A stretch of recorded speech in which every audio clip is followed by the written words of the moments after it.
So what I'm going to do right now is I'm going to crunch 1,400 years of Islamic history in 5 minutes and make it as exciting as I can possibly make it. Because I hated history when I was a little girl. At this age, I appreciate history. And now I understand why they say those who don't learn from history are doomed to repeat it. In order for you to understand why Western civilization is very different than the Islamic world, you need to understand the history of Islam. When Prophet Muhammad supposedly revealed his revelation from the angel Gabriel that he is supposed to be the last of the prophets in the early 600s, he started preaching in his own city, Mecca. He tried to recruit friends and followers to be able to spread his religion. And he tried for 12 years and failed. And after 12 years, he was only able to recruit his immediate family and friends. So he decided, if I go to Medina, which was the Jewish hub of Arabia, the business hub where the Jews lived, if I go there and preach my religion to them, if they accept me, that will buy me respect and stature between my own people, and they will accept me. So Prophet Muhammad started borrowing a lot from the Old Testament to make his religion more palpable to the Jews, to make it a lot similar. This is why you see a lot of similarities between Judaism and Islam. For example, Jews don't eat pigs, Muslims don't eat pigs. Jews pray a few times a day, Muslims pray a few times a day. Jews fast on Yom Kippur, Muslims fast on Ramadan.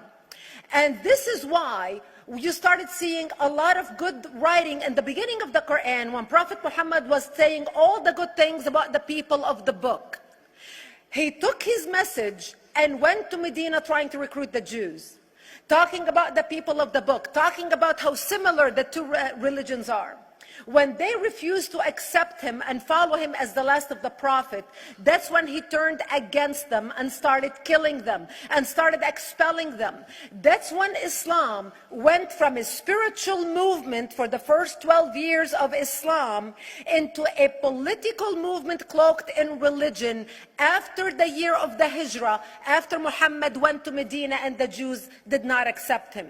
He became a military warrior and declared war on them and started expelling them. Jews and Christians became dhimmi, or second-class citizens. They were only allowed to stay alive and not be killed only by paying the jizya or the protection tax. So they had a choice: convert to Islam, or if you want to stay alive, you have to pay the jizya or protection tax, living as dhimmi in the Islamic nation.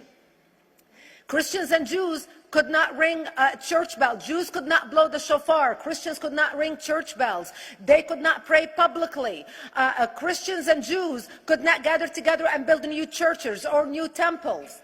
And the way they paid the jizya or the protection tax was in a monthly ceremony where they would get together downtown and the Jew would kneel on his knee and hand his goods to the mullah, who would take the goods as the price for buying the protection. And in many areas, Jews and Christians were given necklaces to wear as a receipt that they paid their jizya or their protection tax. Jews considered najis under Islam. Najis is bodily fluid. Najis is garbage. Najis is dogs. Najis is dirty. So Christians and Jews were treated as second-class citizens. Islam continued to grow. As Islam grew, more people became dhimmi or second-class citizens. Jews and Christians were given identifiable clothing. The yellow star, which was given to the Jews that most people think is a German invention.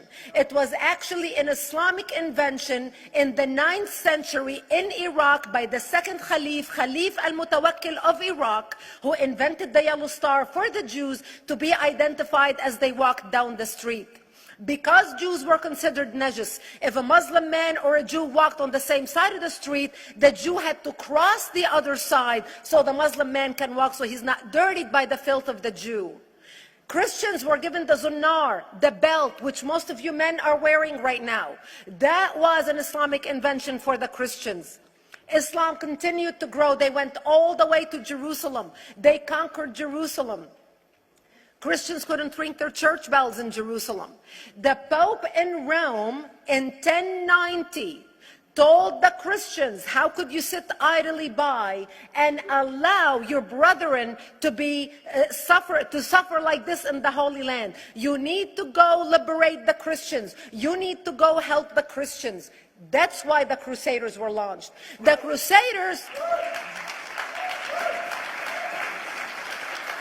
Crusaders were not launched because they just felt like waking up in the morning and going and converting a bunch of Muslims or beheading them. The Crusaders were launched to liberate Jerusalem. And they were able to liberate Jerusalem for less than 100 years before Salah ad-Din al-Ayyubi, Saladin, took it back, and Jerusalem remained under Islamic control until 1967, when the State of Israel liberated Jerusalem, where Christians, Jews, and Muslims could pray under the same sky.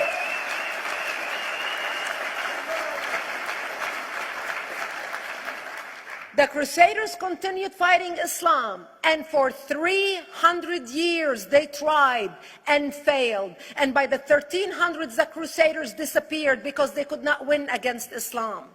Islam continued to expand. They went all the way to Central Europe. They went all the way to China. They went to India. They conquered Spain. They changed the name of Spain from Spain to Andalusia.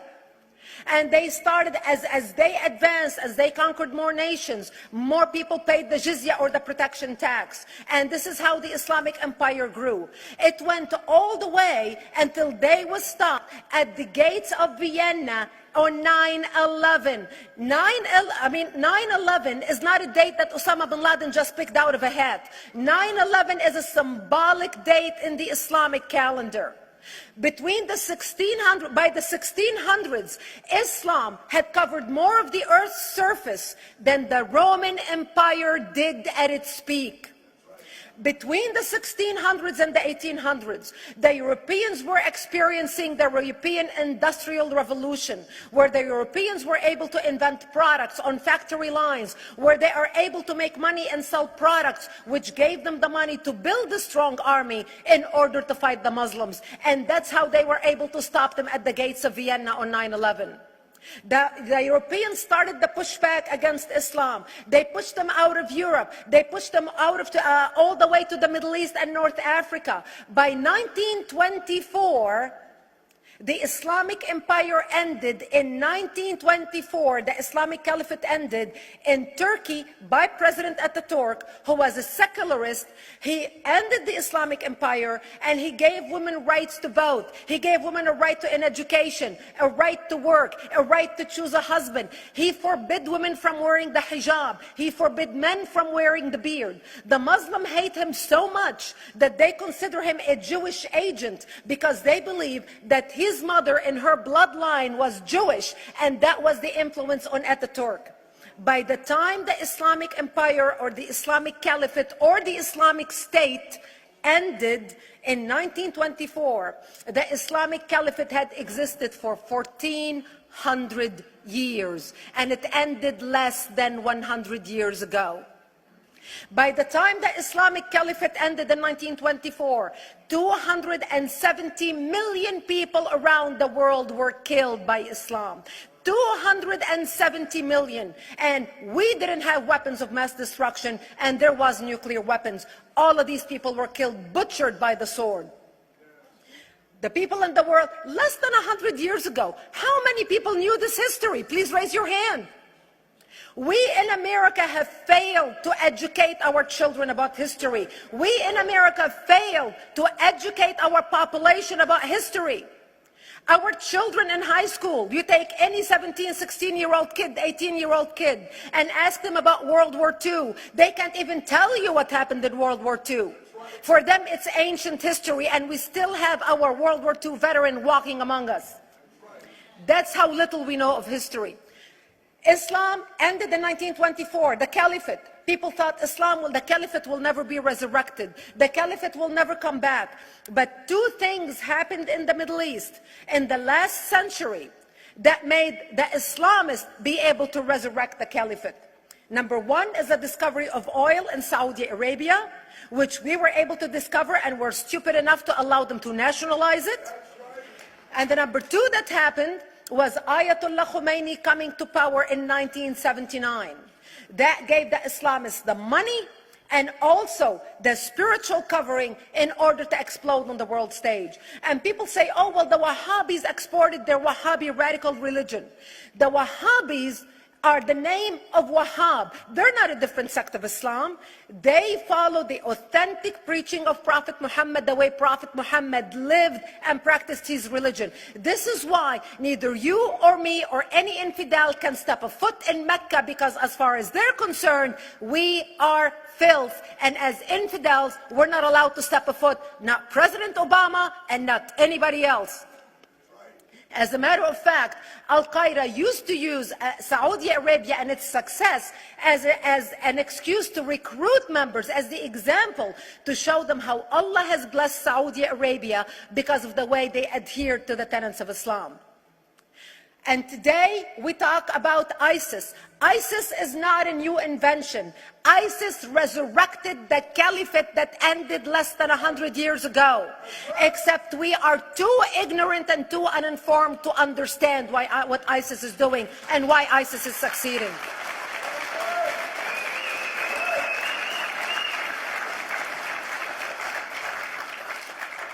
Two things you need to understand about Islam and the principles of war in Islam.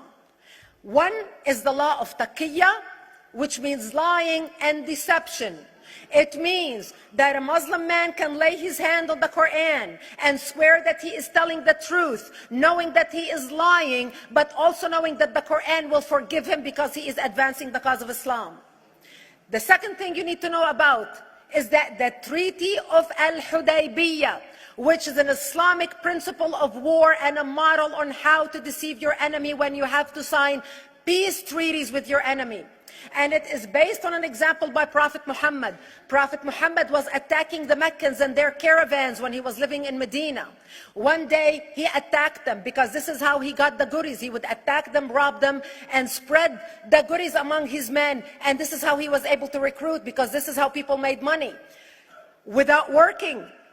And so he attacked the Meccan caravans. When he realized he's not able to defeat the Meccans in that city of Al-Hudaybiyah, in that place, he signed a 10-year treaty with them. Does that sound familiar?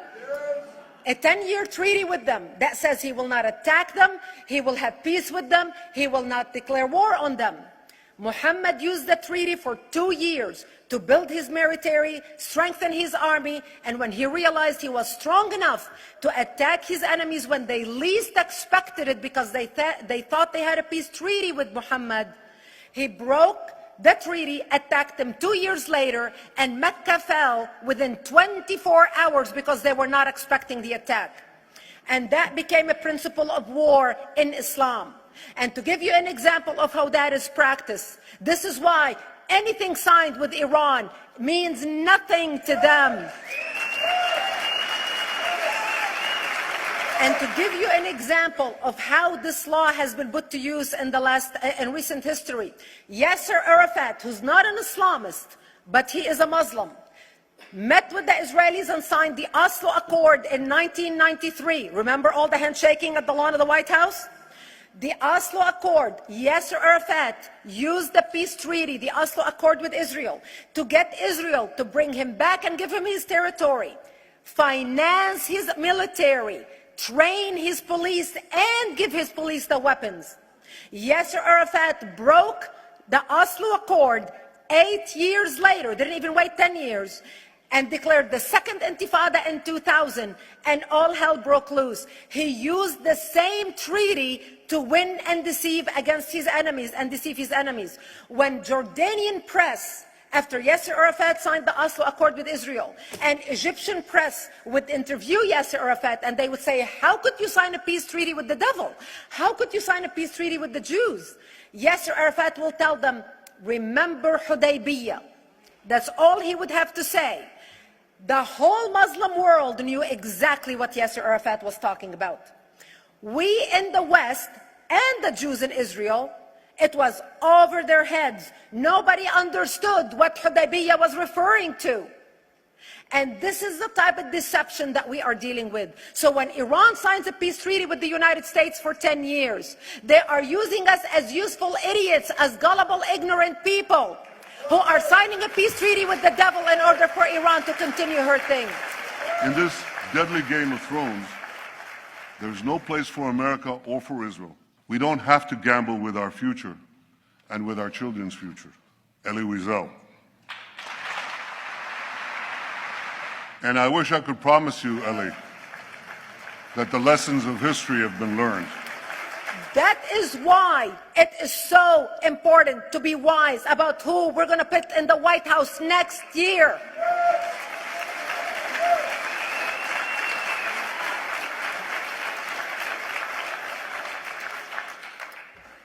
This is why it is very important that whoever we're going to elect next year to office, that the next president be well informed about the history of radical Islam, understand our enemy, understand what ISIS is all about, understand what their end goal is. And this is exactly, people are wondering how come ISIS is having such success recruiting people from all over the world. They exploded all over the world.